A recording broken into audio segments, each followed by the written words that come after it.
मैंने कितने लोग देखे हैं जो ना जिनके शोल्डर ही नहीं होते ना मुकम्मल, तो उनको देखकर भी अपने आप को हौसला महसूस होता है कि यार इनके दोनों नहीं है, चलो जिंदा तो है ना।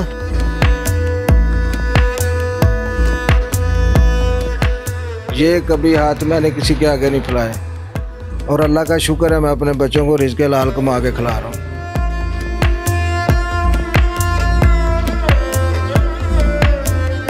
आज हम आपको दिखाएंगे मोहम्मद अशरफ की स्टोरी, जो कि 27 साल पहले उनके साथ एक हादसा हुआ कि जिससे उनके दोनों जो हाथ हैं वो डॉक्टर्स को काटने पड़े। दोनों हाथों की माजूरी के बायस इनके पास दो ऑप्शन थे, या तो ये बिल्कुल लोगों पे डिपेंड करके भीख मांगते और या अपनी मेहनत मजदूरी करते।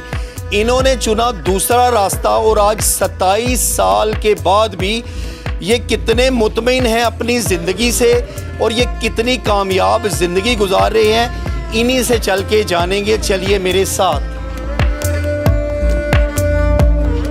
अस्सलाम वालेकुम, मेरा नाम मोहम्मद अशरफ है। मैं सरदारपुरा का मैं रहशी हूँ, लाला मुसा का। 1987 में मेरे साथ हादसा पेश आया शबरात को पटाखे बनाते हुए, जिससे मेरे दोनों हाथ ज़ाया हो गए। 2 माह मैं अस्पताल में रहा हूँ, इलाज वगैरह कराया और मेरे हाथ दोनों जो है ना डॉक्टरों ने काट दिए थे। तो उसके बाद फिर मैं घर आया, सोच विचार की मैं अब क्या करूँगा, मजबूर हो गया हूँ, क्या काम करूँगा। फिर मैंने 2 साल रिसर्च करता रहा, मैं क्या काम करूं, सोचता रहा, कोई काम समझ में नहीं आ रहा था, पैसा भी नहीं था पास। तो फिर मेरा एक दोस्त था सरफराज, वो अल्लाह ताला उसको जन्नत फिरदौस में जगह था फरमाए, फोत हो गया।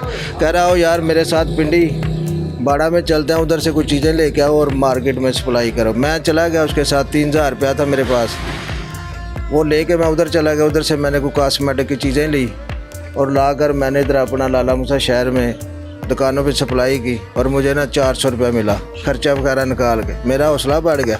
फिर आस्ता आस्ता मैंने आगे बढ़ना शुरू कर दिया। मैंने 3-3 हज़ार 4-4 हज़ार रुपये की उस वक्त दिहाड़ी लगाई है इस काम में। हाँ, अच्छी खासी मैं मजदूरी करता रहा। फिर शादी का मसला बन गया, फिर मैंने शादी की है 2006 में। अभी मेरी 3 बेटियाँ हैं, पढ़ा रहा हूँ उनको। एक 9th क्लास में पढ़ रही है, एक 10 में, एक 8 क्लास में पढ़ रही है। एक को जामिया करवा रहा हूँ, 10 पढ़ के उसको जामिया में दाखिल करवाया और जामिया करवा रहा हूँ उसको बच्ची को। तो शुक्र अल्हम्दुलिल्लाह, और अपनी कमाई करके खिला रहा हूँ। ये मैं अभी शॉप बनाई हुई है इधर। वो बाड़े का काम फिर मैंने छोड़ दिया, थक गया था मैं। तो उसके बाद फिर मैंने ये शॉप बनाई है। 17-18 साल हो गए इधर ही हूँ मैं। ये बच्चों की टिक्की टाफ़ी, स्टेशनरी वगैरह, कोई डेकोरेशन रखा हुआ है। तो बच्चे आते हैं, हाई स्कूल है मेरे पास सामने, बच्चियाँ आती हैं मेरे से तावन करती हैं और चीज़ें ले जाती हैं। महल्ले वाले लोग भी तावन करते हैं, ख़रीदारी करते हैं मेरे से। तो शुक्र अल्हम्दुलिल्लाह, मैं अपना वक्त बहुत अच्छा जो है ना पास कर रहा हूँ। तो जो लोग भीख मांगते हैं ना, इधर मेरे पास भिखारी आते हैं, मैं उनको देता हूँ, ले जाते हैं चुप करके। उनको शर्म भी नहीं आती कि मैं एक मजदूर आदमी से ले रहा हूँ। खैरी मेरी होते हैं, बिल्कुल दोनों हाथ सही होते हैं, टांगे भी होती हैं, चल के आते हैं। मैं उनको समझाता हूँ यार ये काम ना किया करो, आप मजदूरी करें, क्यों नहीं करते। अब मेरी तरफ देखो, मैं एक मजदूर आदमी हो के अपने बच्चों को पाल रहा हूँ, घर को चला रहा हूँ, सारा निज़ाम सिस्टम चला रहा है। तो मालिक चलाता है। अगर आप हिम्मत करें तो सब कुछ कर सकते हैं। आप हिम्मत लोग करते ही नहीं है और मांगना शुरू करते हैं। आपको आसान सा तरीका मिला हुआ है, अल्लाह से मांगा जो सारी दुनिया को देता है। बंदों से नहीं मांगना चाहिए, रब से मांगना चाहिए जो सबको देता है। मैंने कितने लोग देखे हैं जो ना जिनके शोल्डर ही नहीं होते ना मुकम्मल, तो उनको देखकर भी अपने आप को हौसला महसूस होता है कि यार इनके दोनों नहीं है, चलो जिंदा तो है ना, चल रहे हैं। तो अपने आप को हौसला, मेरा भी हौसला इसी तरह देख कर लोगों को बढ़ता है। कहीं के पाँव नहीं है, मेरे तो हाथ रही है, मैं देखता हूँ, चलता हूँ, फिरता हूँ। कई लोगों को तो पाँव भी नहीं है। तो शुक्र अल्हम्दुलिल्लाह, अल्लाह ताला ने इस काबिल तो बनाया कि चल रहा हूँ, फिर रहा हूँ, कारोबार कर रहा हूँ, बहन भाइयों को देख रहा हूँ, बीवी बच्चों को देख रहा हूँ। सारी खुशियाँ गमी उनके जो है ना पूरी मैं कर रहा हूँ। तो शुक्र अल्हम्दुलिल्लाह, अल्लाह का बड़ा ही करम है। जो मायूस हो जाते हैं ना, ये मायूसी तो गुनाह है ना, मायूसी नहीं करनी चाहिए। अल्लाह ताला से मांगो, अल्लाह ताला देता है ना। जब अल्लाह कहता है मेरे से मांगो मैं आपको देता हूँ, तो क्यों नहीं मांगते बंदे अल्लाह से? बंदों से क्यों मांगते हैं?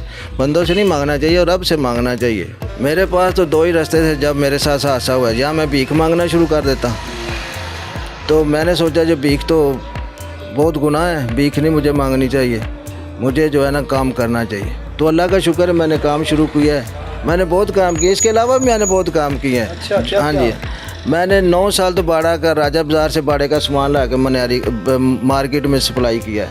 है। उसके बाद मैंने फिर जो है ना रक्शे बनाए थे। खुद चलाते थे? नहीं, खुद तो नहीं चलाता था, लोगों को दिए थे बना के, मेहनत करके। तो फिर वो चलाते रहे, उन्होंने नुकसान कर दिया। उसके बाद फिर मैंने खारियाँ गारमेंट्स की दुकान बनाई थी, गारमेंट्स एंड जनरल स्टोर, वो मैंने 2 साल रखी है। फिर इधर जाना आना मेरा ज़रा मुश्किल हो गया था, फिर मैंने छोड़ के फिर मैंने ये चुना शॉप इधर बनाई है। सब ज़िंदगी से अब कितने मुतमईन हैं ये बताएं? मैं बहुत मुतमईन हूँ, ज़िंदगी बहुत अच्छे तरीके से मैं एंजॉय कर रहा हूँ। जिस तरह आम लोग करते हैं मैं उससे भी ज़्यादा अच्छा कर रहा हूँ। क्या बात, अच्छा। हाँ जी, अल्लाह का बड़ा करम है। देख रहे हैं आप, बंदे के फेस से ही पता चल जाता है इंसान को कितना को मायूस है, कितना को परेशान है इस हालात में। हालात भी बहुत कमज़ोर हैं इस टाइम, मगर फिर भी शुक्र अल्हम्दुलिल्लाह। अल्लाह पे भरोसा होना चाहिए ना इंसान को, तो अल्लाह सब अच्छा कर देता है। ज़िंदगी में जब भी कोई दुख आए हिम्मत ना हारो। अल्लाह का शुक्र है जी, मैं दोनों हाथ कटने के बावजूद भी अपनी मेहनत मजदूरी करके रब का शुक्र अदा करता हूँ। मुझे किसी से मांगना नहीं पड़ा और अल्लाह ताला मुझे दे रहा है और मैं अपने बच्चों को रिज़्क़ हलाल कमा के खिला रहा हूँ। ये कभी हाथ मैंने किसी के आगे नहीं फैलाए और अल्लाह का शुक्र है मैं अपने बच्चों को रिज़्क़ हलाल कमा के खिला रहा हूँ।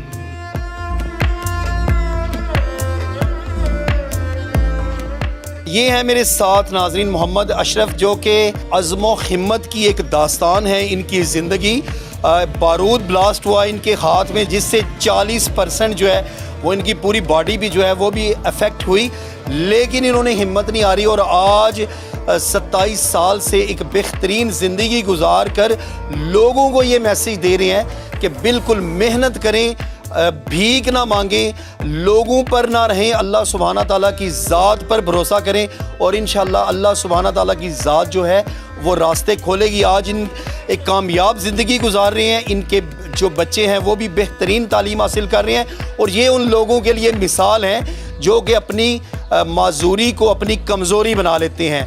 तो ऐसे लोग यकीनन पाकिस्तान का एक पॉजिटिव फेस है, जो कि अपनी सारी ज़िंदगी अपने रिज़्क़ हलाल कमा कर और एक बेहतरीन लोगों के लिए मिसाल कायम कर देते हैं। तो ये थी आज की स्टोरी। अब तक के लिए इतना ही। अपने मेज़बान इरफान इदरीस को दीजिए इजाज़त। देखते रहिए न्यूज़ अलर्ट गुजरात।